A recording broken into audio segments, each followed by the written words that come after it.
Saudi अरब की तारीख सल्तनत की मुनफरिद हैसियत।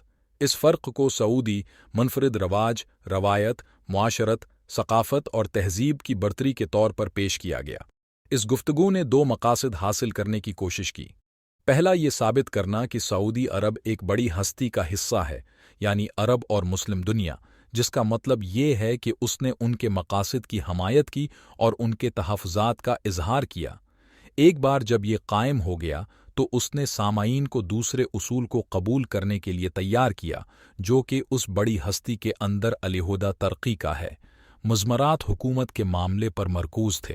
ऐसा लगता है कि सक़ाफ़ती मख़सूसियत को हुकूमत और सियासत की सतह पर अलहदगी की ज़रूरत है। तकरीर में फ़र्द के करदार पर सतही तोजा दी गई। ये मल्क की जदीद कारी और मुस्तक़बल की तरक्की पर बादशाह की गुफ्तगू के तनाज़र में किया गया।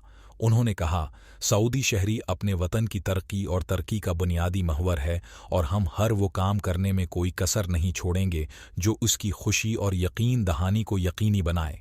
बलूच 1992 सिर्फ आखिर तक अहम है।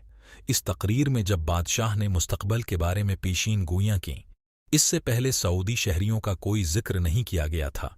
दर हकीकत तकरीर के इब्तिदाई हिस्से सिर्फ और सिर्फ इस्लाम और आल सऊद के किरदार पर मरकूज थे।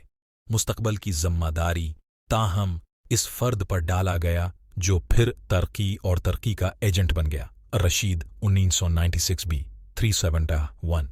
सियासी तकरीर और तारीख़ नवीसी दोनों ने सऊदी वहाबी से पहले के दौर की तारीकी को उजागर किया। सऊदियों को मुसलसल एक तारीखी वाक़या याद दिलाया जाता था, जहाँ से उन्हें दो बड़े तारीखी उदाकारों वहाबी मसलह और आल सऊद की बदौलत पहुंचाया गया था। माजी की उस बेन तशरीह में दो दावे शामिल नजर आते हैं।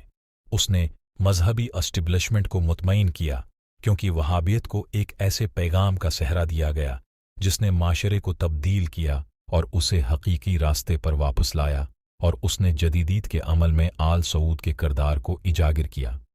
ताहिम लफ्जी तकरीर में सऊदी अरब के अरब किरदार की तरफ इशारा किया गया, एक ऐसा मसीला जो रियासती तारीख़ की नसाबी किताबों में छाया हुआ था। हमने देखा कि किस तरह तारीख़ी नसाबी कतब ने अरब कौम परस्ती को इमलाहट जाहलीत के तौर पर बयान किया है। इस्लामी तशख़्ख़ुस और अरब वरसे के दरमियान दोगलापन एक ऐसा तज़ाद रहा जो अभी तक हल नहीं हो सका। शाह फहद ने अपनी तकरीर ऐसे वक्त में की जब खलीजी जंग के बाद एक मकामी इस्लाम पसंद मुखालिफ पोजीशन ज़ोर पकड़ने लगी थी। 1991 सऊदी अरब के अरब किरदार को इजागर करना शायद था इस्लाम पसंद अदम इत्मीनान की बढ़ती हुई लहर के खिलाफ एक सियासी हथियार, जबकि शाह फहद में वहाबी तहरीक के किरदार को कमज़ोर न कर सके।